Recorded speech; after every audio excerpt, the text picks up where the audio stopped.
Hello again, everybody. This is Craig Evans of Autism Hangout, and thank you for tuning into this Autism Hangout feature program series, Apps for Autism. Now, with me today is a developer of a series of interactive programs that are designed to help children build their own stories, their own questions, and their own sentences. So, Autism Hangout, please welcome developer Kyle Tomson. Kyle, it's really nice to have you here. Thanks for having me. Well, there's so much excitement going on about iPads and the iTouch and the iPhone, and you're right there in the forefront. In fact, the reason I'm calling you today is that I met you through Moms with Apps, and you've got something that is really making headlines. So can you tell us a little bit about your products? Well, I got into iPhone development for my daughter, Caitlin. She is 8 and she's on the spectrum, but very high functioning. And when we got her into preschool, we found this preschool had smart boards, and we found that if material was presented in a visual way on a smart board, which is a giant touchscreen, then she was able to pick material up very quickly and far above her grade level. Conversely, anything presented verbally, she would zone out and struggled mightily. And so as we were getting ready to transition her to the public school system, which didn't have smart boards, much higher verbal load in the classroom, my wife and I were looking for ways that we could supplement the verbal education we knew she was going to get with the visual one she needs. And that's when I got the idea, hey, let's get on iTunes and let's find some apps to help her with her language, because her issues were all revolved around language. And we got on iTunes, and although there were a lot of apps for autism, we could not find anything that really addressed her language needs. And my wife had 5 or 6 things that she really wanted to see, these applications do. And that's when I had my eureka moment when I said, hey, what about I develop these applications for her? And that started me on a journey that's been the most gratifying thing I've ever done in my life. Now, you were a developer by day? I am not. No, I work full-time. I do iPhone developing between 9 o'clock and when I can't keep my eyes open anymore. And what you do for the iPhone, which is where you started, can conversely be used on iPad and iTouch. Is that correct?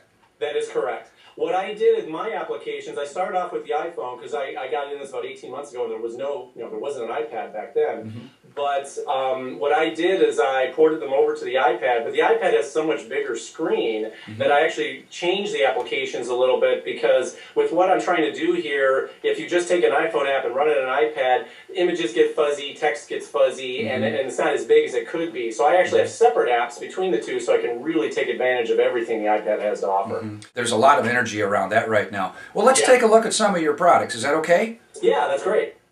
Well, my first application was called Sentence Builder, and Sentence Builder was designed to teach Caitlin how to use the connector words in language. Words like table and cat and purple, they have more tangible meaning, and so they're easier to understand. But what is a the? What is an is? But the connector words are such a huge part of the English language that you need to know how to use them to be able to converse. And so Sentence Builder was designed to help teach her how to use that. The opening screen that you see here is real simple, where you can just put in their name and select the level of play. And then this switch down here allows you to set it up so that when they get the right answer, then an audio clip of the right answer will play to give more reinforcement for the correct answer. Okay. So if we move to the play screen, make a sentence about the picture. So what you have is a picture, and there's 100 pictures in Sentence Builder because I want to have lots of variety. And then you use this picker wheel where you select the words to make the sentence.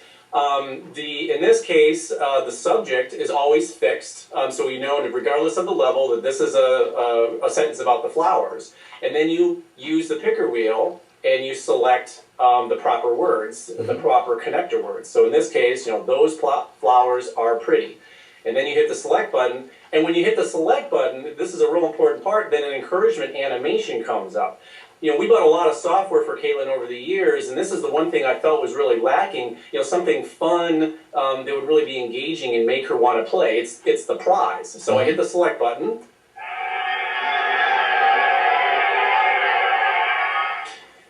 And then you can move on to the next sentence, and then you can start over again. Okay.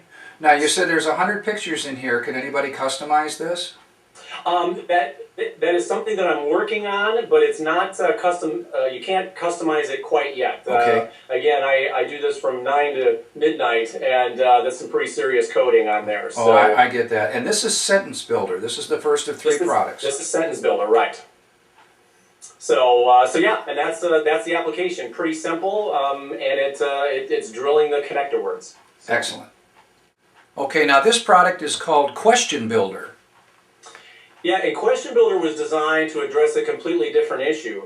Once Caitlin started having better sentence formation, started speaking more outside of the house, when we sat down with a conference with her first grade teacher, she told us that she was echoing questions back. She would be asked a question and she would just repeat the question, not answer it. Sure. And the teacher just could not find a way to get her to do what she wanted. And so she gave up and she just stopped asking Caitlin questions. Yikes. You know, go ahead. Yeah, yikes.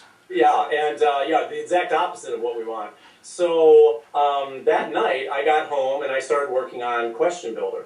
Now Question Builder, because this was such a serious problem, I designed this to have a lot of control over how the play developed while she was using it. So on top of this top section here where you can select the type of question, why, where, how, what, and a random, you have all these other switches here that can adjust the level of play. In essence, there are 27 levels of play in Question Builder, and there's over 600 questions being asked on this, so there's a ton of content.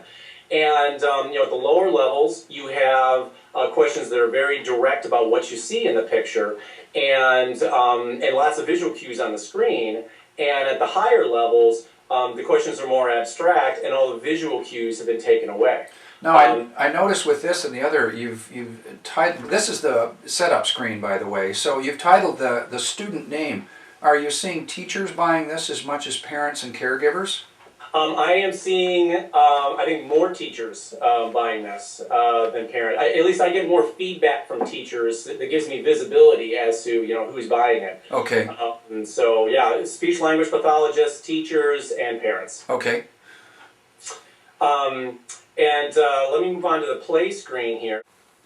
So this is what the main play screen looks like. Its framework is very similar to Sentence Builder. You have a picture, and then you have a picker wheel where you're selecting the answer. But in this case, you're being asked a question, and I'm going to hit the repeat question. Why is the beaver sleeping? And then you choose the answer from the picker wheel. So why is the beaver sleeping? Because the beaver is tired. You're the best. You're the best. Great. And hit another animation. So, and I mean, I have over 30 animations in this, and this is the key to the program. I mean, this is what the kids really like. I mean, they're just laughing over that. Well, your animations, by the way, are beautiful. These are not two-dimensional. These are three-dimensional. They're colorful. They have depth. They have texture. Yeah. Yeah. No, I worked really hard on the animations part of it. So, and then you hit the next question. Children have flippers. And then you move on to the next one. And as a parent, it was really satisfying playing this with Caitlin because, I was there the day when she figured out what she was supposed to do with the question. She's supposed to answer it and not just repeat it back. We started playing this at spring break in first grade, and by the end of the year, her teachers tell us, she went from echoing every question back to never echoing a question back. Oh my gosh. The problem was completely arrested in 2.5 months, which is just wonderful as a parent to see. Well, congratulations. I hope you're hearing the same thing come back from the field, especially the teachers.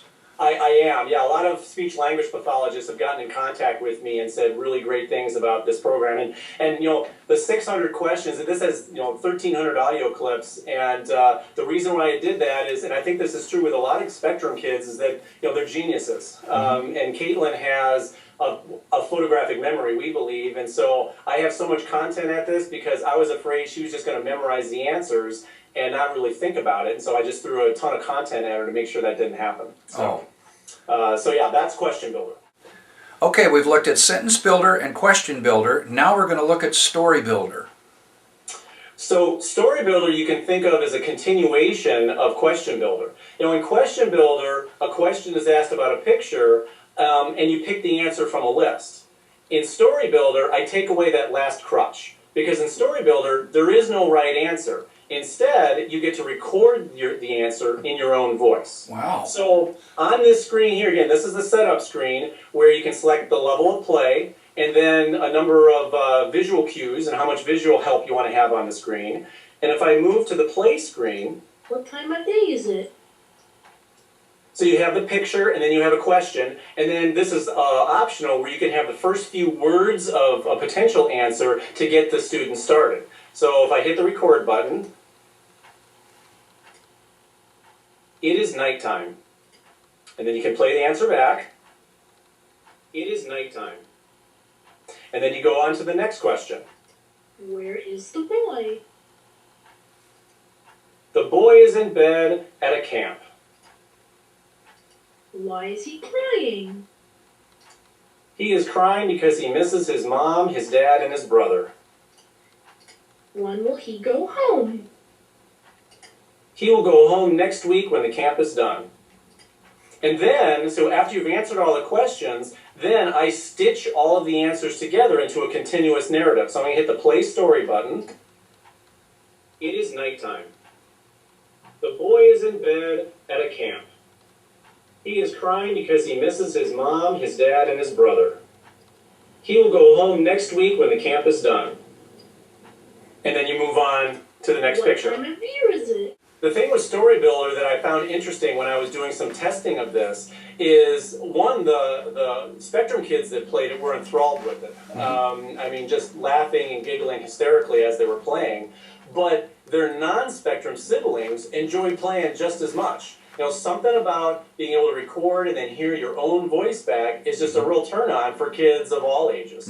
And the thing is, too, with Story Builder is that, you know, creating narratives is something that a lot of elementary kids have troubles with, and so I think there's a lot broader audience for Story Builder, and whereas most of the teachers for Question Builder and Sentence Builder were special needs teachers that contacted me, now I'm being contacted by a lot of mainstream teachers that are using this in their classroom with their mainstream kids. Yeah, and whether it's a classroom setting or a familial setting at home, the nice thing about getting both NTs and Aspies or people on the spectrum side by side is you get that cohort effect.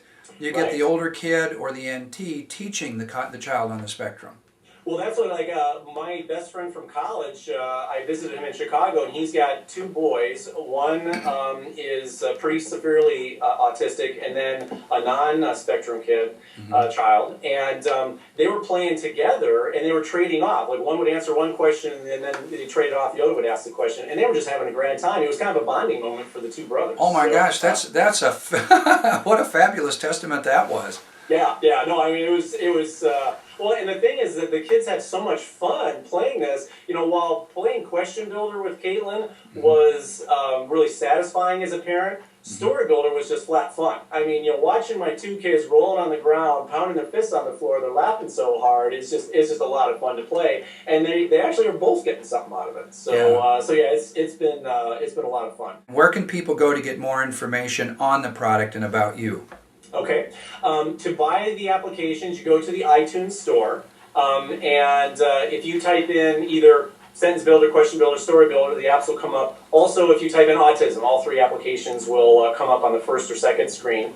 And then to get more information about me and the applications, you go to www.mobile-educationstore.com, and you can read more about the applications, find out more about the company, and that sort of thing. Okay, that's just fantastic. My hunch is that you're working on some other ideas, but rather than talk about those now, I would love to have you back whenever you come up with something new.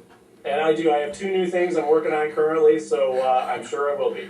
Okay, that's just fantastic. Kyle, thank you for what you do for our special kids. I'm always delighted to see people out there that are help connect our kids with reality. Thanks. And thank you, Autism Hangout. I'll be back again soon with another Apps for Autism program.